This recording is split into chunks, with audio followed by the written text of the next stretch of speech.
Hey, what's up? How's it? Aloha. Welcome to Culturized. It is me, Makani. Thank you so much for being here. If you are watching us on the network, KITV, thank you so much for doing that. If you're listening on all of our podcast platforms, just visualize we're sitting in beautiful Hawaii in a studio. And of course, if you're watching on YouTube, hit the notification, subscribe, all those wonderful things. This is a space that we've created to learn about each other, learn about cultures, whether it's social, whether it's ethnic, whether it's native, and of course, doing it right here from Hawaii. And I'm excited because I get to learn this. I always get selfish when it comes to my show, because not only you sharing with you guys, but I want to learn for myself. So today, my good friend Shari Tamashiro, we are learning about how to be Okinawan. Because that's a class you teach, right? It is. I love that. How to be Okinawan. So obviously we're talking Okinawan culture. Before we get into that, what high school you went? I went to Mililani High School. Mililani High School, and lived in Mililani? Grew up. Born and raised? Born and raised. What was it like born and raised in Mililani of Okinawan descent? Did you know, here's a question I asked, did you know right off the bat you were Okinawan? And growing up in the household, did you do customs and traditions that were Okinawan? So I'm 100% half Okinawan. Nice. Like I said, I'm 100% half Hawaiian. So my other half is Japanese. Okay. And, when you got a Japanese mother, that means most of the food is going to be Japanese. And but I actually am part of Itoman City, Okinawa. Okay. So how Okinawans in Hawaii are organized is by what village their family came from. And so my family is from Itoman in Okinawa, and it's a fishing village. Okay. But when all of the people from Itoman came to Hawaii, they formed a club. It was kind of like a support group. And so it was like they came over in 1900. So you can, say it's been over 100 years. But in the beginning, these groups were for support to survive in this new country, right? But later, it became this thing where it was just this, where you have New Year's parties. And we follow the Lunar New Year. Okay, more like see, Chinese. we were just having this conversation about, even with our Korean friends, you got the solar calendar, the lunar calendar. So Okinawa specifically follows lunar calendar. Yes. Okay. And then we have a summer picnic. Okay. And I never knew why we gather with these people that I never see. And, we're playing games and they hand you toilet paper as prizes. That's funny. Or at the end, we're fighting for vegetables. And, it's like no one ever explained what it meant to be Okinawan. And it's funny you say that, because growing up, right, we grow up, and we know what ethnicity we are because that's what we're told. And it's funny you say that, because I always ask this question: how did you learn culture? Were your parents the ones they grabbed you by the shoulders and say, "This is what we do," or you had to observe what they were doing? Like, we would go to all these things and we have no idea why we're here. It's like, oh, we got the picnic coming up, you guys, or we got this coming up, you guys. We got to go buy toilet paper because we got to give away prizes. When did you realize, oh, that's because who we are? Did your parents specifically tell you, or you kind of found that on your own? They never did. Really? And so I think that's a problem with a lot of younger generations, subsequent generations, is that you don't know what questions to ask. You don't care to ask. But maybe parents don't know how to share it. And so I actually didn't find out till my father became president of the Hawaii United Okinawa Association. Wow.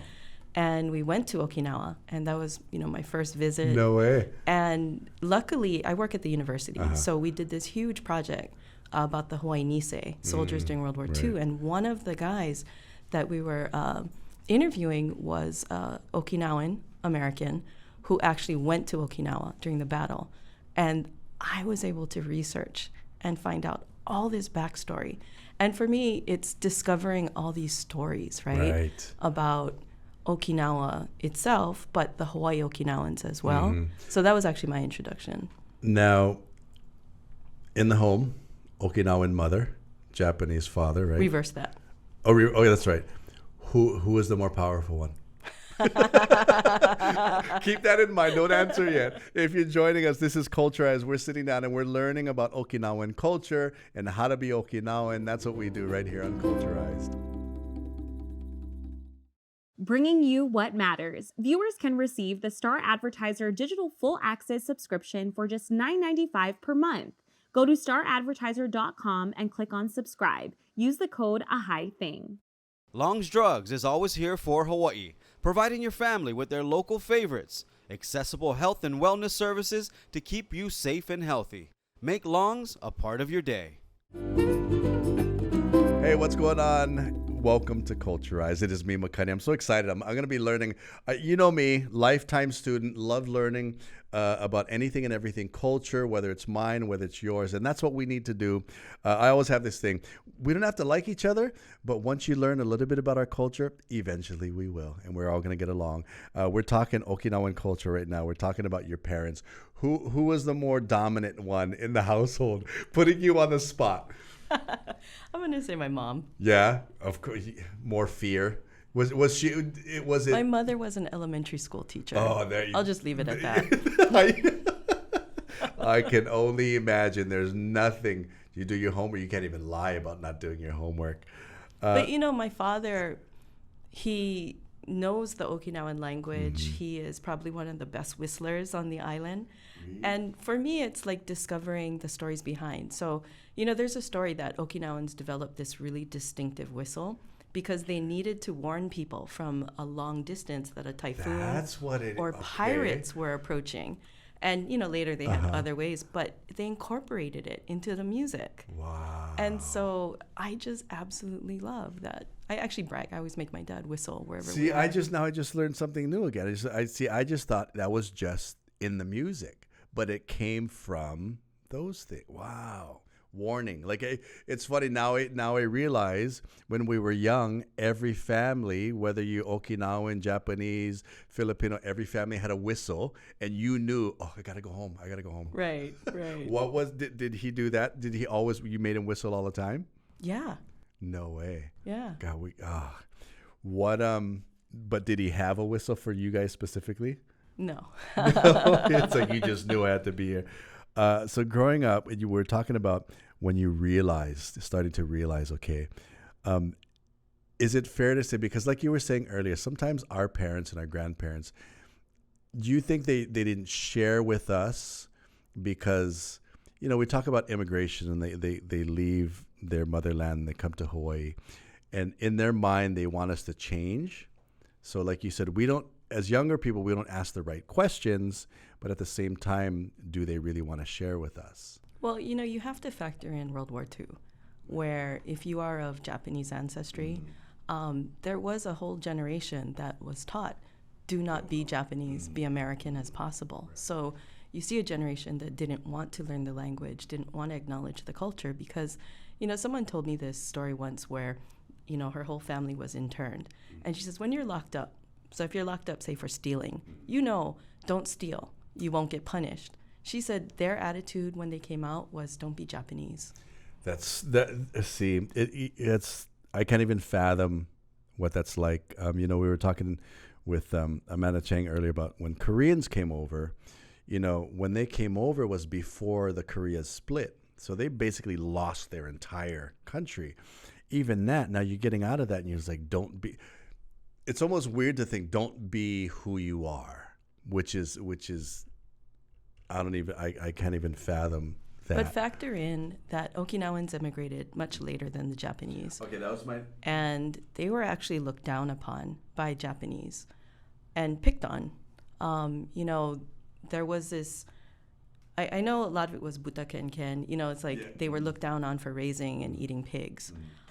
They were looked down as crude buggas, And partly, I think that is one reason the Okinawan community bands together so tightly, is because of the discrimination they faced, not just from outside, but Japanese. And that's gone on for centuries, right? That divide, which is really weird because what was it? When did that start? When did that whole Okinawa Japanese? Okinawa was an independent kingdom, right? So the Shohashi clan actually conquered the other principalities, created the Ryukyu kingdom. And the Ryukyu kingdom was an independent kingdom with its own language, culture, and identity, much like the Hawaiian kingdom. And over 400 years ago, Satsuma clan in Japan conquered and took over Okinawa. And in the same way with Hawaii, the Okinawans were told, don't speak your language, don't dance, don't, And they were told this by the Japanese. Yeah. Wow. Yeah. Well, it was kind of like second-class citizens, right? Where it was a thing of do not be Okinawan. You're a lower class. That's so crazy to me. If you're joining us, we're talking about Okinawan culture in Okinawa, Okinawan culture in Hawaii. But we're going to continue more. We're going to jump into that because I like that of the class you did, how to be Okinawan. We're learning some things, and you're going to be surprised. There's a lot of parallels within Hawaiian culture and Okinawan culture right here on Culturized. Air and Sea Travel Center, best group tours throughout the world. Let's go travel and see the world to make beautiful memories. Call 808-951-9800 today. At Aloha Kia, you know a guy. Visit them at any of their 7 dealerships statewide. Purchase a brand new Kia using Aloha Kia Express. Learn more at alohakia.com. Hey, what's up, house? It's Aloha. Welcome back to Culturized. I'm all excited. I'm getting, my brain is absorbing all these things, learning about our cousins of Okinawan ancestry and from Okinawa. We always hear about that divide between Japan and Okinawa. Now we just heard it. Centuries. As we move forward, is there still, is it as intense as before, that divide with Japan and Okinawa? I think, the major issue right now is the military base issue. So Okinawa was the first battle that happened on Japanese soil and the last of the war. And, a lot of people see it as Okinawans were used as a sacrificial stone. Jeez. They wanted to stop the U.S. from invading. I would say that after the war, I don't know if people know that the U.S. military took control of Okinawa until 1972. Really?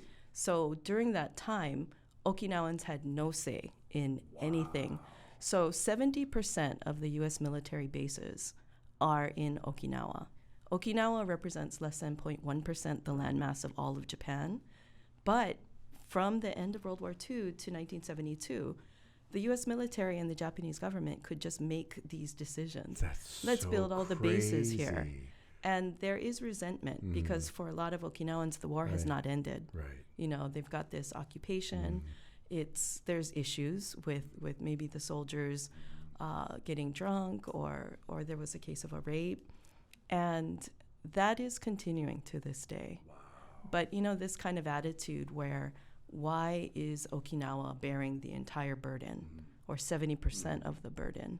I didn't that's a huge 70%. It's more like 71, 72. Anything, that's unreal to me. See, we're getting educated right now. Now, as we move on, you started to learn the culture and realize that you are Okinawan. What's one of the first things that you got close to? So the thing that really is the core of my finding my way to being Okinawan is actually pigs from the sea. So there's a story. So, the war devastated Okinawa. And in Hawaii, so what happened was that Okinawan Americans who were serving in the military actually were writing home about how bad the situation was. And the Hawaii Okinawans went into a frenzy to help. So they were literally sending over tons of clothing, medicine, school supplies, any type of relief. But actually a distant relative of mine came up with this idea, let's send pigs and rebuild their pig population. So Okinawans love pork, right? We eat everything but the oink. And the war devastated the pig population. And so this guy, Kamisuke Kakazu, had this dream. I want to rebuild their pig population and put them back on their feet so they're not reliant on the U.S. military. And so in the late 1940s, the Hawaii Okinawan community, with support of everyone else in Hawaii, raised almost $50,000, which today would be like raising $500,000. They sent over this veterinarian to Omaha, Nebraska, and he purchased 550 of these pigs called Chester Whites. Oh, yeah, so yeah, they're yeah. huge pigs with high body fat content. The pigs get put on a train to Oregon, and they're met by 7 men who are called the Pig Brigade. And on a U.S. transport ship, the USS Owen, these pigs set out for Okinawa. Really? Yeah, and it's kind of this epic tale where, like, there's a storm on the second day, and some pigs, the sheds are all wiped out, and pigs are running amok. And, you know, they're really heart-sick when several went over the side, because $50 per pig was raised by families. They would, like, sacrifice to make it happen. You know, halfway through the voyage, mines are still in the water. And so 1 month later, they get to Okinawa. And the joke is that Okinawan pigs are called agu, the small black-skinned variety of pig. They see these huge white-skinned pigs coming down. Like, what? Everything from America, big and white. But then the pigs are distributed by lottery across Okinawa. And the Hawaii Okinawans had this request: when these pigs have babies, pass on a pair. Wow. And so within 4 years, they're back to the pre-war numbers. And Okinawans today still talk about this life-saving gift. You know, this pigs that came from across the sea. I just like how all that worked out. We're going to continue on this conversation. If you're joining us, this is Culturize. We're talking about Okinawan culture, and one already again the how they work together, take care of no matter where they are in the world, they're going to take care of each other. I mean, look at that: Hawaii, continent, Oregon, pigs to Okinawa. Amazing. This is Culturized. For all your money needs, Hawaiian Financial Federal Credit Union is here for you. Visit hificu.com. Windows Hawaii. Windows are not only designed to beautify your home, but also to make your home more secure, energy efficient, and virtually noise-proof. Contact Mario now for your free in-home estimate. 808-671-0808. Air and Sea Travel Center, best group tours throughout the world. Let's go travel and see the world to make beautiful memories. Call 808-951-9800 today. Hey, what's up? How's it? Aloha. It's me, Makani. Welcome to Culturize. Learning a lot of things about the Okinawan culture. The story of Hawaii Okinawans getting together, raising this money, and it's funny because I'm just thinking to myself, like you just said, their whole life they see the Okinawan pig, right, the black one. These big, huge, white big ones come from America, the continent. But how that happened was is that very Okinawan culture. That's why So you guys there's are a such value a we have called Yui Maru. Yui Maru. It's technically a circle, but the meaning behind it is communities support one another, especially in times of need. And you know, that's the thing that trying to revive is teaching these values, because that generation that did all that post-war relief effort, they're the ones that just trailblazed, and they set the example for us. So, you know, the U.S. military is in charge of Okinawa. They didn't want to deal with all these little groups like my Itoman Club. They said, we only want to deal with one entity that could speak for all. And so there was, like, I think 75 to 100 of these different little clubs, and they could never unite before. You know how people are, right? Yeah. But because there was such a great need in Okinawa, they set aside their differences. And so, you know, it was called the Hawaii United Okinawa Relief Association. And that's actually the origin of the Hawaii United Okinawa Association, you know, out in Waipio. Yeah. And it's an example of what happens when you set aside your differences and you work together.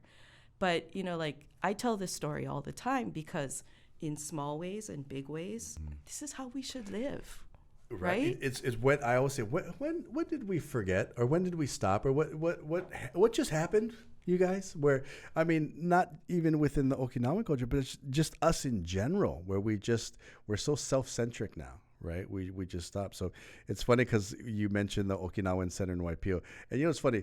You know, anybody in Hawaii has went to a party there, has had baby luau, graduation. A lot of people, but they don't realize, right?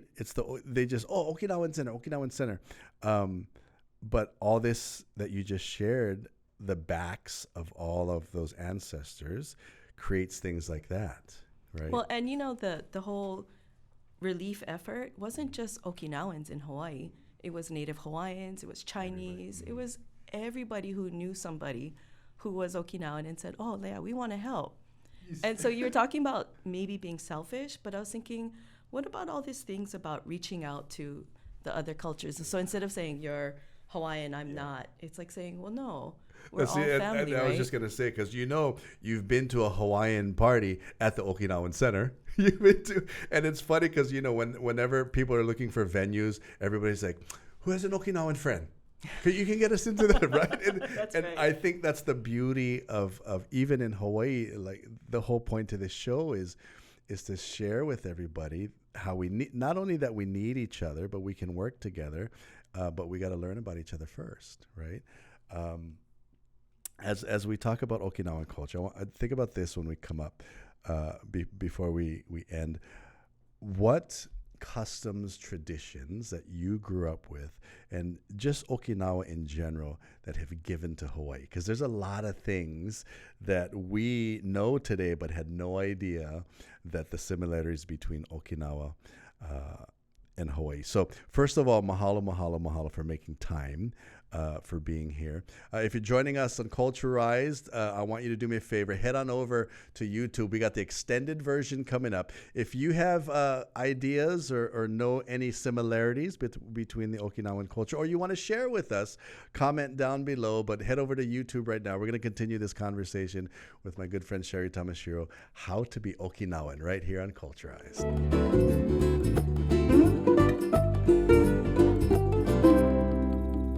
Hey, what's up? How's it? Aloha, it is me, Honey. Welcome to Culturized YouTube. This is the extended version. If you joined us on KITV earlier, thank you so much for doing that. But we got to continue this conversation about Okinawan culture, sharing so much. I first want to get into what you're wearing right now. A lot of people don't know, clothing-wise, the concept of the aloha shirt, right? A lot of people don't realize it has huge, I mean, I would even go to say, thank you, Okinawa, for giving us the aloha shirt, right? Is that fair to say? Kind of? Did it originate in Okinawa? Well, because that style of how they made shirts, right? Because 1926, I think the term aloha shirt was coined. But at the time, from what I understand, is that a lot of the all over prints and whatnot, right? Very similar to Okinawan. So I'm wearing a Kariushi shirt. Kariushi. Okay. And they have another style, Bingata, but it's really hot in Okinawa, like really humid and hot. And so it doesn't work to wear suits like the Japanese people do. So when you go to Okinawa, everyone is wearing these Kariushi shirts. See, just like Hawaii. Nobody uses suits in Hawaii when you use a aloha shirt. Wow. But we were talking earlier, so clothing-wise. Now, we talked a little bit about male and female. So, yeah, I have another example of... And by the way, this is actually a men's shirt that I bought because men in Okinawa are totally fine wearing pink. Oh, yeah. I mean, now the designs. It is, we talked about it earlier as well. Now, they're not screened. They're not there. It's a dye. It's a dye. Very similar to batik. Now, did this originate, did Okinawans wear kimono? I don't know. I know that they would make cloth out of like banana bark. Oh, really? Yeah. So there was a style of No way. So I know they adapted from the land. But, Okinawa is heavily influenced by Chinese culture. Mm-hmm. They had extensive trading with China. That's actually why Japan wanted to invade them, because they had that exclusive trade. And they also are heavily influenced by Korean pirates, because apparently pirates would raid China and Japan. And Okinawa was great because there were a lot of caves. So it became a great place for them to have their, store their loot. No way. Yeah, so you see a lot of influence from those two places in Okinawa. So as I'm thinking, I'm trying to think in my head the things that we normally think about Okinawan culture. Now I'm going to get into food. Andagi. Now a lot of people people go to Obon, but they're eating andagi. Right. they automatically think Japanese, but it's It's Okinawan Okinawan. food. So in Okinawa, it's called sata andagi, fried dough. Okay. And the Hawaii andagi is completely different. In Okinawa, sata andagi is like journeyman's food. So there's no dairy in it. It'll Ooh. last for like 3 weeks. Really? Yeah. In Hawaii, we changed the recipe. It has dairy, it has eggs. So it's crispier outside, different texture, fluffier on the inside. We do a lot more experimentation, like gingerbread andagi, Right. but our andagi is different. So where can we get traditional Okinawan andagi in Hawaii?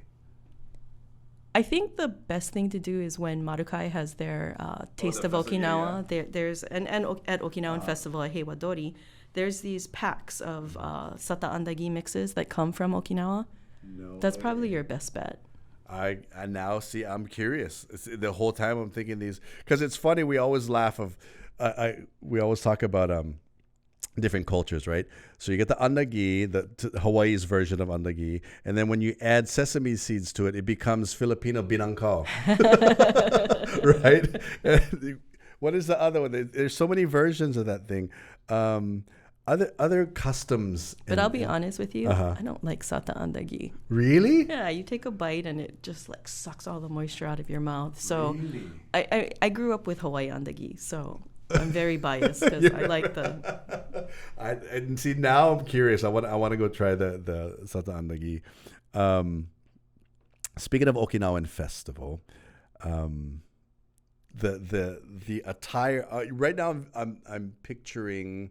They got the white tabis up to the what is that called, that outfit when they're doing the drumming? Eisa. That's what it is. So Eisa is completely different from taiko, where taiko, the drum is stationary. Eisa, the drum moves with the drummer. Because they dance with it, right? Well, they put in elements of karate, dance, chanting, and drumming. So it's very dynamic. And so speaking of all these things, why, in your opinion, well, maybe we all know, Okinawans are the healthiest people in the world. What's the deal? We know about Blue Zone, right? Huh? So there's this project called the Blue Zone that's project. exactly it. And Okinawa Like everybody's is one like of the Blue 127 Zones. years old. Yeah. Well, diet, of course. They eat a lot more vegetables and stuff like that. But when I went to Okinawa for the first time, we went on this tour, and there were these really elderly women out just working on the base of a castle. So our guide told us that old people can do like this database with the city where instead of them sitting at home, they find projects they can do that are not too strenuous, but it puts them in the company of other people. And so they either manage a stall at a shop, and so they're engaged, right? And in Okinawa, the elders are revered. They're the center of the families where, they're still very involved. And I just think of, some of our seniors, we put them in front of the television or it's just a burden to take them everywhere. Some people think it's completely opposite in Okinawa. So I think part of it, and then they have these other things like ikigai.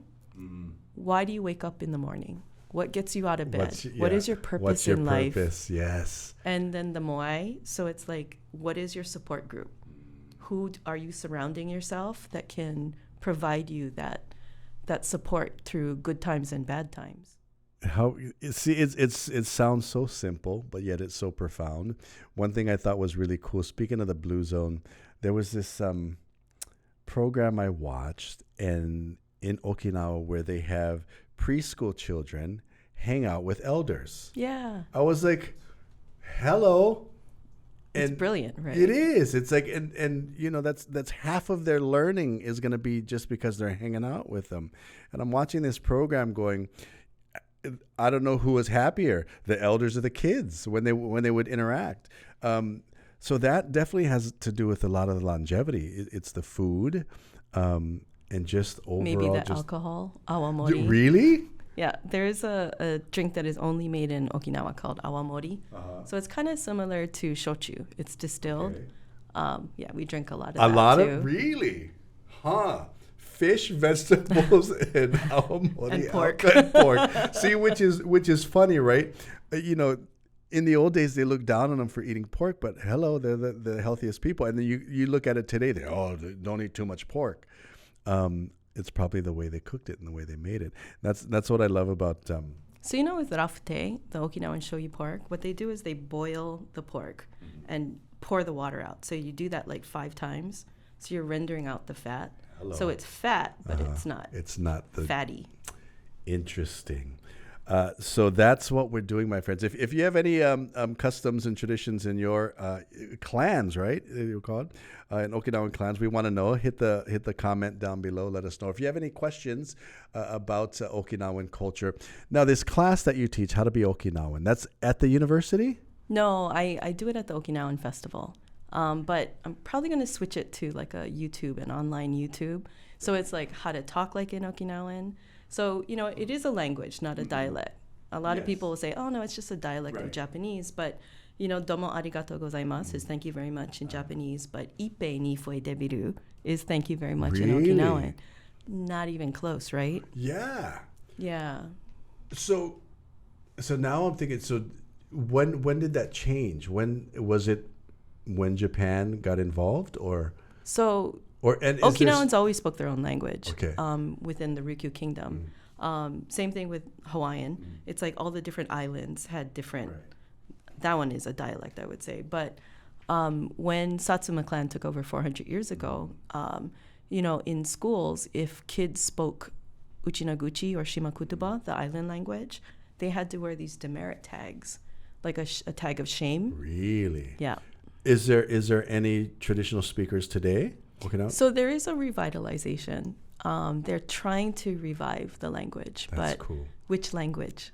Which island? So, I mentioned... a whole nother can of worms. No, ours is better. Let's do ours. Right. So a lot of Okinawans are coming to Hawaii to study and learn how did the native Hawaiians, revitalize and reclaim their language. And, Puakea Nogomair told them that he thinks they're at where they were at in the 70s. But he says you have a tool we didn't have. You have technology. Yes. And so there's this guy who writes songs to teach the language.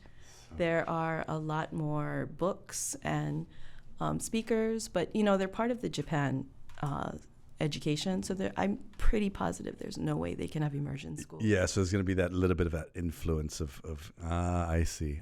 But the fact that there's a movement to do it is amazing. See the things you learn on Culturize. I was getting a little bit selfish. I wanted to learn all these things. But again, thank you so much for being here and making time and sharing Okinawan culture with us. So super fast yes. is one of the, you asked a question before, is what is the influence of Okinawans in Hawaii? Yes. Restaurants.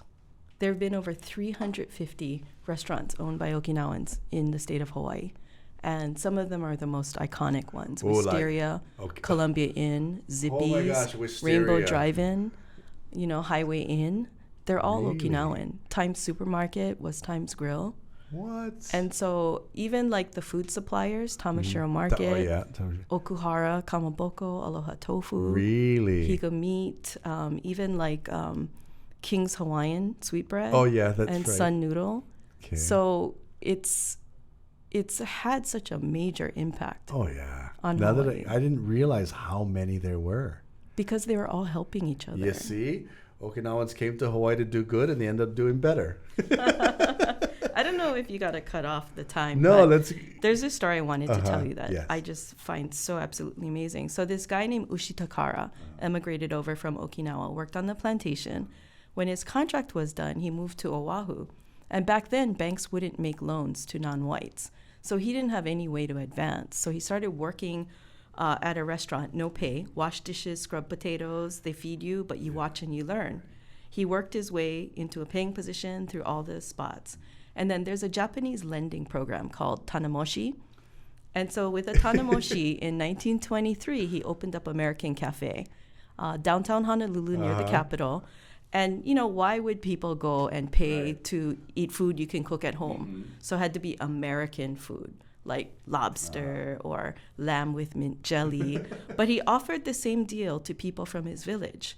Wash dishes, work your way up, and then he helped them open their own restaurant. So not a franchise, open your own restaurant. Yeah. So because of this one guy, this one clan, Orokuwaza Jin, had 75 restaurants in the downtown area, like Columbia Inn. And they all helped each other out. So if Columbia Inn ran out of beer on a Friday night, he would call Wisteria and say, hey, can I buy a case of Bud? And the answer was, sure, I'll bring it by. Or if one restaurant needed a new head cook, another restaurant would say, oh, good opportunity. You can take my assistant cook. So it wasn't I'm inconvenienced. It was you need help. See? And unreal, yeah? Those are the kinds of things you think about in modern day. I mean, not that that wasn't modern day, but like think of the pandemic, right? All these restaurants are suffering. Can you imagine if they all thought like that?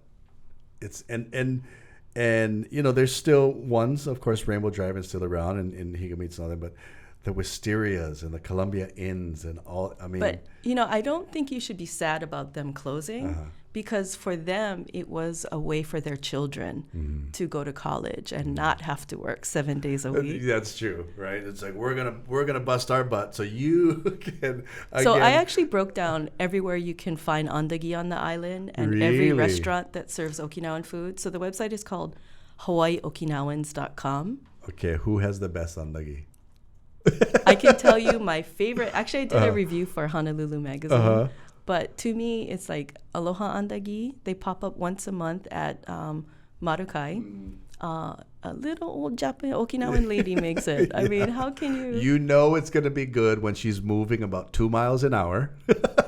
Oh, she's Okinawan. She's got energy. And but you put in your order, you go shopping, you come back, it's ready. Right. I love that. And then Utage makes andagi on Fridays. Ooh. So Utage is the closest I think you get to Sata andagi in Hawaii. Outside of the festival time. Different.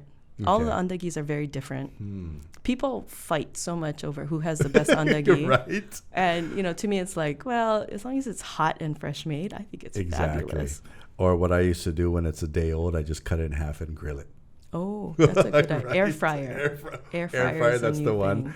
I thank you so much for sharing all these stories. Can we bring you back again? Sure. I definitely want to bring you because I know there's so much more that we can learn and we can share. Again, if you're joining us, this is YouTube. Comment down below. You got any questions about Okinawan culture? Do you have the best andagi? I want to know.